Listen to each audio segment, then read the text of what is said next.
आ गया है सन 2024 में आर्थिक बजट कर्क राशि का। हम आज जानने वाले हैं इस वीडियो के माध्यम से कि कौन कौन सी वो तारीख होंगी जिसमें धन का आगमन होगा, अर्थात धन से जुड़े हुए कौन कौन से काम होंगे, और कौन कौन सी वो तारीखें होंगी जहां पर हमारे धन हमसे दूर होंगे अर्थात खर्च हो सकते हैं।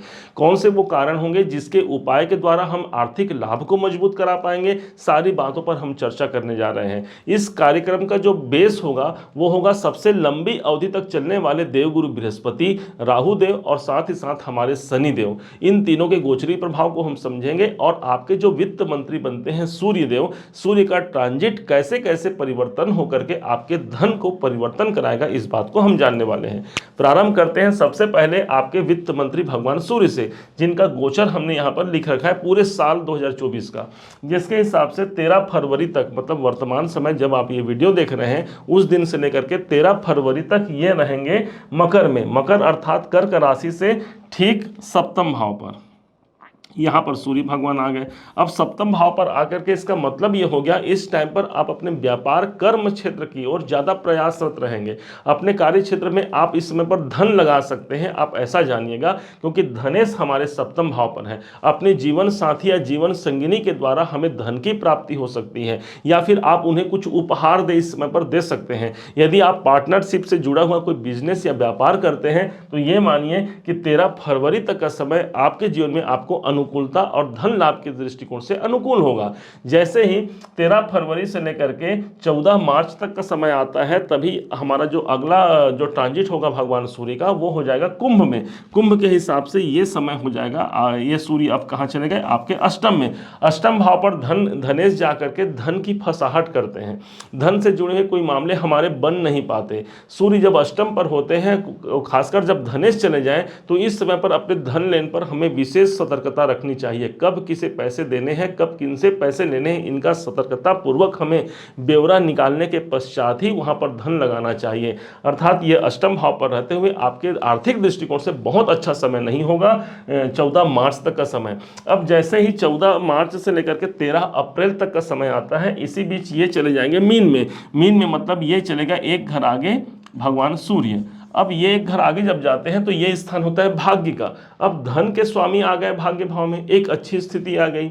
आपके पिताजी के द्वारा आपको धन की प्राप्ति हो सकती है या धन लाभ आपको मिल सकता है। आपके सीनियर, आपके जो उच्च अधिकारी हैं, उनका सपोर्ट मिल करके भी आपके आर्थिक परिणाम को बेहतर बना पाता है।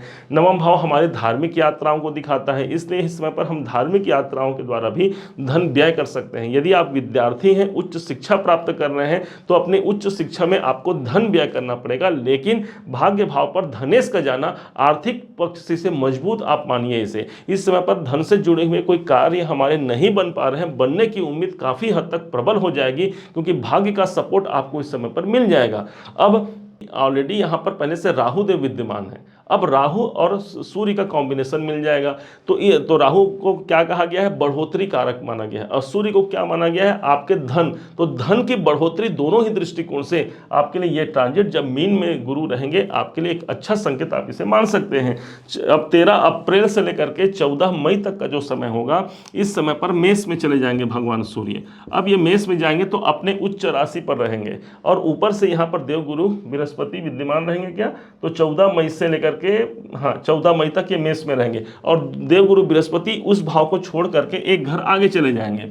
तो इस समय पर हमारे कार्य क्षेत्र में हमें सफलता भी देखने को मिलेगी। कोई गवर्नमेंट से जुड़ा हुआ आप कॉन्ट्रैक्ट चाहते हैं, वहां से प्राप्त हो सकता है। इस समय पर आप ये समझिए कि गवर्नमेंट से हमें कोई धन की प्राप्ति हो सकती है। शासन प्रशासन से भी आपको लाभ की संभावना इस समय पर बनती है, क्योंकि सूर्य है यहाँ पर। सूर्य जिस भाव पर होते हैं वहां राजा के समान पद भी देते हैं, अर्थात आपके मान सम्मान में बढ़ोतरी और साथ ही साथ पद प्रमोशन मिल सकता है, और वहां से हमारे धन हमारे जीवन पर आकर्षित हो सकते हैं। इस बात को समझिएगा। जैसे ही 14 मई से लेकर के 15 जून का समय आता है, यही सूर्य भगवान चले जाएंगे आपके इनकम भाव पर। ऑलरेडी गुरु का ट्रांजिट मई महीने में ही एक घर आगे बढ़ चुका होगा, मतलब यहां पर गुरु सूर्य दोनों का कॉम्बिनेशन मिलेगा आपके इनकम भाव पर। यह समय बहुत अच्छा होगा। इसका मुख्य कारण क्या हो गया, धन के स्वामी चले गए लाभ भाव पर, तो दोनों का कॉम्बिनेशन मिलाइए जरा, धन लाभ, तो धन लाभ अच्छी बनेगी। साथ में गुरु का सपोर्ट भी मिल गया, और गुरु कौन है, तो आपके भाग्याधिपति है, मतलब भाग्य से ही मुझे धन की प्राप्ति इस समय पर काफ़ी हो सकती है। पूरे के पूरे 15 जून तक का जो समय रहेगा वो आपके लिए अच्छा समय रहेगा। इस समय पर कोई पुराने हमारे कार्य हैं वो बन सकते हैं, कहीं से हमें धन इनकम प्राप्त करना है तो इनकम की बढ़ोतरी यहाँ पर हो सकती है। अब यहाँ पर जैसे समझेंगे 15 जून से लेकर के 14 जुलाई तक का जो समय रहेगा, इसी टाइम पर ये मिथुन में चले जाएंगे, एक घर आगे चले जाएंगे आपके ये सूर्य भगवान। अब सूर्य का एक घर आगे जाना, इसका मतलब आपके धन के स्वामी 12वें घर पर चले गए हैं। कोई बड़ा इन्वेस्टमेंट करना चाहते हैं, कोई बड़ा निवेश यदि आप धन से जुड़ा हुआ करना चाहते हैं, बहुत अच्छा समय रहेगा। यदि आप शेयर मार्केट में पैसा लगाना चाहते हैं, बहुत अनुकूल समय रहेगा। यदि आप आयात निर्यात संबंधी कार्य में लगे हुए हैं या वहां से आप पैसा निकालना चाहते हैं, तो एक अच्छा समय आपके लिए मान सकते हैं 12वें घर पर। परंतु ध्यान रखिएगा, 12वां घर हमारा कहीं ना कहीं खर्चों को भी दिखाता है। इस समय पर हमारे खर्च जो होंगे वो अच्छे कार्य पर खर्च हो, इसका हमें नियंत्रण रखने की आवश्यकता है, अन्यथा धन खर्च की अधिकता हो सकती है पूरे के पूरे 15 जून से लेकर के 14 जुलाई तक का समय।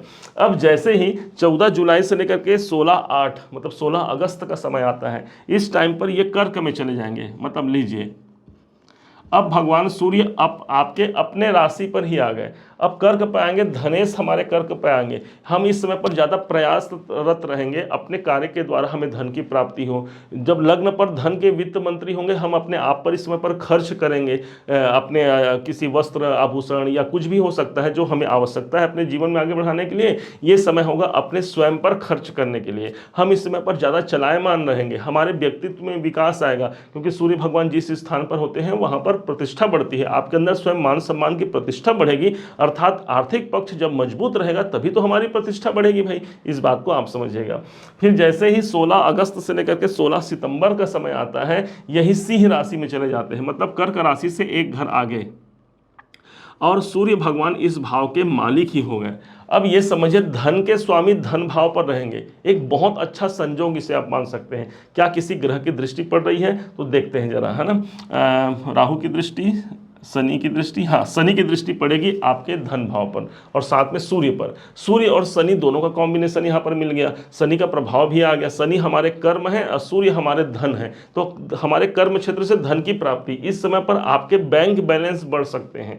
कोई बैंकों में बहुत दिनों से आप चाह रहे हैं कोई अच्छा अमाउंट जमा करना, या फिर धन से जुड़े हुए कोई कार्य आप करना चाहते हैं, तो ये समय आपका 100% आपके सपोर्ट में रहेगा। सूर्य की यहाँ पर आपको सफलता दिलाने के लिए यहाँ पर सूर्य देवता बाध्य हैं, क्योंकि ये अपने ही घर पर विद्यमान रहेंगे।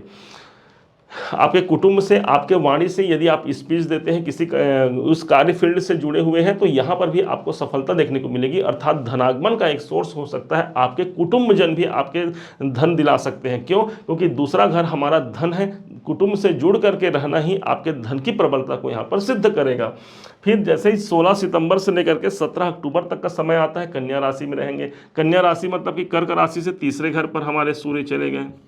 ये समय रहेगा, कोई एग्रीमेंट आपके जीवन पर हो सकता है, कोई अनुबंध कर सकता है और उसके द्वारा धन का आगमन हो सकता है, या फिर आपके जेब से धन निकल सकते हैं। क्योंकि यदि आप किसी चीज़ को खरीदने के लिए या किसी को प्राप्ति करने के लिए एग्रीमेंट करेंगे तो भाई आपके जेब से पैसे जाएंगे, लेकिन आप कुछ प्राप्ति करने के लिए एग्रीमेंट करना चाहते हैं तो ये आपको धन प्राप्ति कराएगा। छोटे भाई बहनों से आपको धन की प्राप्ति हो सकती है, या फिर छोटे भाई बहनों के लिए आपके धन चले जाएंगे, क्योंकि सूर्य आपके तृतीय भाव पर रहेंगे। वास्तव में देखा जाए तो सूर्य का तृतीय में होना आपको पराक्रमी और उत्साही बनाएगा, जिसके द्वारा आप अपने धन को आकर्षित करा पाते हैं समय पर।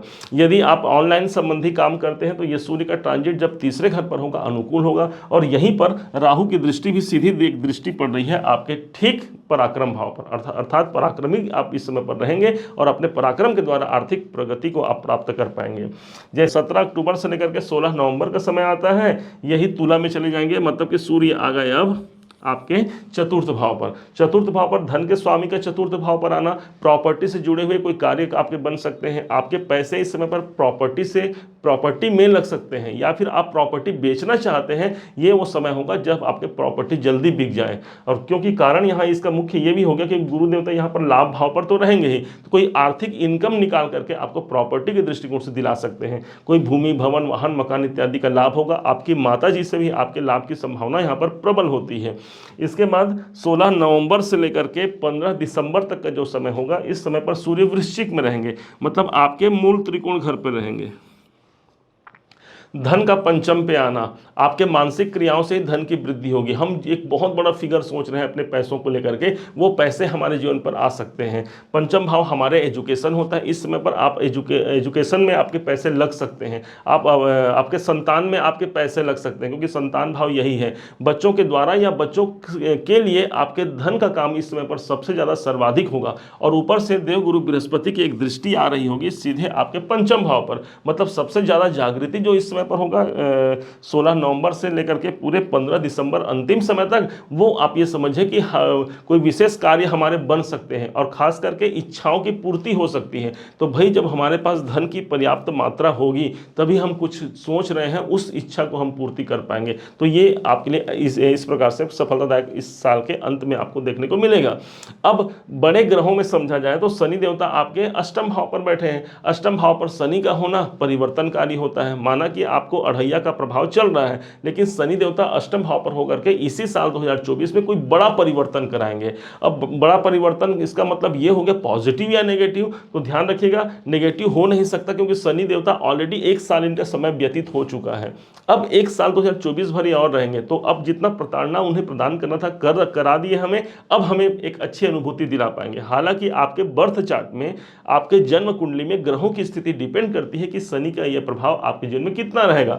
राहु को समझे तो राहु आपके नवम भाव पर है और देवगुरु बृहस्पति मई महीने तक 31 अप्रैल तक आपके दसम भाव पर है, कर्म क्षेत्र में अनुकूलता। लेकिन जैसे ही 1 मई का दिन आता है, यही आपके इनकम भाव को सबसे ज्यादा शोभायमान करेंगे। अर्थात 2024 में एक बहुत बड़े लाभ की आप यदि प्रोग्राम बना रहे हैं, अपने मन में यदि परिकल्पना लेकर के बैठे हैं क्या मुझे बहुत बड़ा धन अमाउंट प्राप्त हो पाएगा, तो हाँ, गुरु आपके समर्थन में है और गुरु आपके भाग्य के स्वामी ही बनते हैं। इस कारण से 2024 एक बहुत बड़े लक्ष्य को आपको प्राप्त करा सकता है, जो आपकी आर्थिक लक्ष्य होगी इस साल में।